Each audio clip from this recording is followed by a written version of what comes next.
Too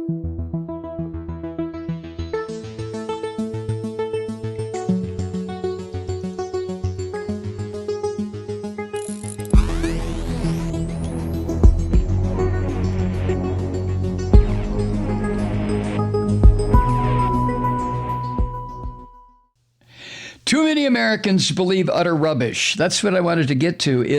It ties in perfectly with what Bret Stephens, a conservative, wrote. Jennifer Rubin, who is, she writes for the Post.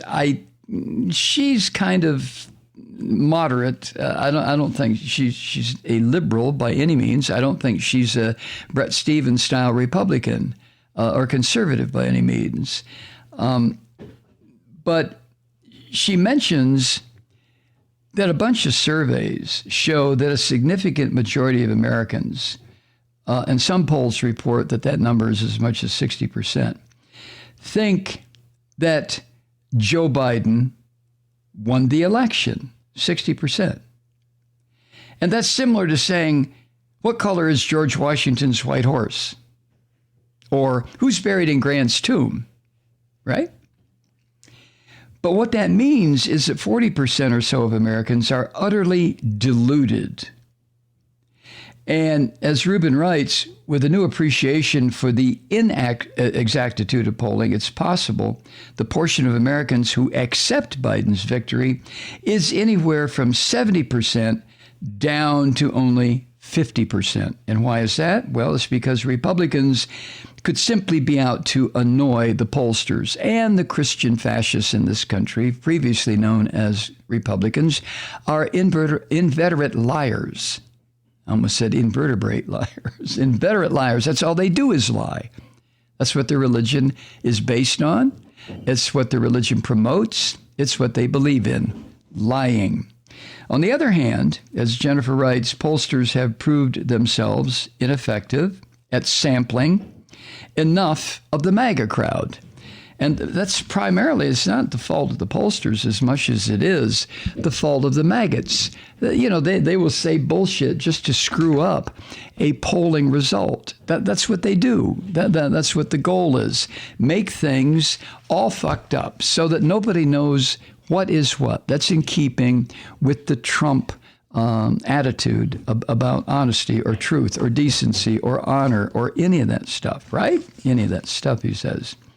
But anyway, regardless, the answer to how many Americans believe in a baseless conspiracy that the election was stolen, the answer to that is too many. And in all likelihood, as Rubin writes, millions upon millions of people believe in something as silly as the idea that UFOs are stored at Area 51. Or how far is that idea from the other screwball idea that some of these QAnon assholes believe, and that is the DNC server is still hidden in Ukraine. Oh, my God. Now, the consequences for all this, as Rubin writes, are grave, because if it gives Republicans license to continue to break the norms and even the law. An example of that is the way they threaten election officials with violence or death. It promotes irrational, obstructionist politics, increases the divide between Americans, all of that. And Biden voters have never been more contemptuous of Trump voters as they are now, especially when the maggot crowd shouts nonsense about a kraken. Remember what that crazy bitch, that attorney for Trump, what's her name, Sydney, who said she was going to unleash the monstrous kraken to destroy the Biden phony results of the presidency? Remember that? So if you're uncertain what all that means about the kraken, just remember the QAnon nonsense is out and kraken is in as the all-purpose boogeyman for the far right, the kraken. Jesus Christ. I mean, this is like living in a psychotic version of a traveling carnival funhouse, you know? Anyway, as Rubin writes, conduct from Republican House and Senate members show the pernicious effects of this cult of this absurdity. A part of what these right-wingers, these Trumpers, these maggots really believe is that we, the people of the United States, have been denied a second Trump term by all sorts of chicanery and double dealing and theft and lies. And that's thanks to the orange bastard himself. He's the one who put this out. He's the one who is still promoting that bullshit. And the maggots' victimology and self-pity is also mixed with arrogance. As in, well, only we know what really goes on in those ballot counting rooms. We know, you don't. We have our ways. Yeah, but there were observers from both sides watching. Oh, that doesn't matter. I mean, it's insanity. But all of that bullshit that the maggots are putting out there don't make people amenable to compromise or trust or empathy or understanding. No, it doesn't. It just increases the division. And that's the part that continues to elude me. What do these maggots gain ultimately? What do they gain by increasingly pushing Americans further and further apart? I don't quite get it. Rubin says, indeed, it turns seemingly capable and sane public figures into raving lunatics. Yeah. Uninterested in solving real problems, but just following this bullshit. Look at Ron Johnson. Look at Mike Pence. Look at these people. I mean, look at a number of Republican elected officials who are not governing. Look at Mitch McConnell, who are doing nothing except distracting, destroying, diverting, lying, backing this orange bastard, doing the kind of stuff that you would expect to see being done by a wrecking crew, which is exactly what they are. Exactly what they are. So when you're chasing ghosts in the Dominion voting systems, you know, the computer that provide printouts here in Georgia anyway, there's little time for real legislation. You know, when you're standing around saying that Joe Biden is an operative from Ukraine or Chinese communism or something, what are you really doing as an elected member of the second branch of the U.S. government? You're doing nothing. And instead, you wind up with Ron Johnson. That's the kind of scum that you wind up with, who is a purveyor of Russian-inspired conspiracies. Now they're Chinese-inspired. And when we're being assaulted by real Russian shit, Ron Johnson doesn't say a word. He holds hearings on this non-existent fraud that even Trump doesn't really believe happened. He doesn't. I mean, this is his tool to beat the shit out of this country. And that mega lawsuit supported by Republican state attorneys general, it was about overturning the election results, as Trump, the orange bastard, said so many times on Twitter. So even Trump, in his asinine, ignorant way, his stupid way, acknowledges that the election went for Joe Biden, and what Trump is trying to do is overturn the results of the election. So you can expect a new norm to take root in the American fascist or the Christian fascist party. And that will be that any lost election is a stolen election. If they lose anything, city council member, tax assessor, representative, senator, president, if they lose, it's because it was stolen, right? And also what you can count on the Christian fascist party doing is to institute wholesale attempts to restrict voting. And what they're going to do will make these voter ID laws look mild by comparison.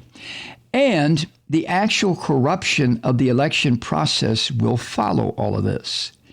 It may be that Mitt Romney will be the last Republican to concede a presidential election. when Obama beat him the second time Obama got elected. And pressuring election officials to change the results could become commonplace. This is what we're looking at with these Christian fascists and the dying Republican Party. This is what we're looking at. And sadly, what we've learned in this era of the orange bastard is that once you are ready to believe utter nonsense in one arena because Trump says so, you're willing to believe, in fact, you're compelled to believe, bullshit about a lot of things. For example, coronavirus is overblown. It's no better, worse than the flu. Masks are not needed. This, that. The great leader is never wrong. This is what the Christian fascists believe. This is how they govern themselves, their lives, and this is how they want the country governed, on lies and deception and the idiocy of this orange monster. Jennifer points out something. When communism was crumbling in Poland, people began to put up signs that read 2 + 2 = 4, which was a reminder that in a totalitarian state, reality is the province of the state, and obedience to falsehoods or lies is a requirement for survival. So the people in Poland, of course, Poland is now becoming another Christian fascist country, but when communism was falling apart with the Solidarity movement, Lech Wałęsa, remember all that? 2 + 2 = 4. Almost a direct response to O'Brien saying to Winston Smith when Winston was being tortured, "How many fingers am I holding up, Winston?"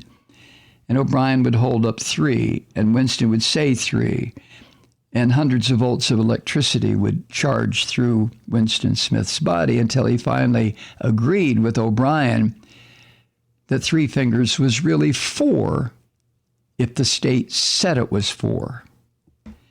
So the Christian Fascist Party, ironically, is the party that used to defend objective reality and scorn victim-mongering. You're black. You're poor. You're gay. Well, that's because you choose to live a corrupt life. You remember that. And now the Christian Fascist Party thrives as an institution in which people, and Trump said this at a recent rally, where people think, quote, "We're all victims," end quote. Yeah, you are, you dumb bastards. You really are. And then they accept Trump's alternative reality. And then Jennifer closes with this, which I found, powerful. She writes, maybe one day an American Lech Wałęsa will arrive in the Trump heartland and revive the spirit of democracy. And until then, the GOP remains the party of 2 + 2 = 5. Yes, is that the truth? Or is that the truth? Hi, Truth Seekers. Mike Malloy here. As you know, we've switched formats and are now broadcast exclusively on the Progressive Voices Network. So that means you get fewer program interruptions, no corporate commercials, and lots of profanity. But our format change also means some of our radio listeners no longer hear the program. It's been a while since I mentioned our podcasts, so you may have forgotten that there is a way to listen to this program anytime you need a good dose of screaming.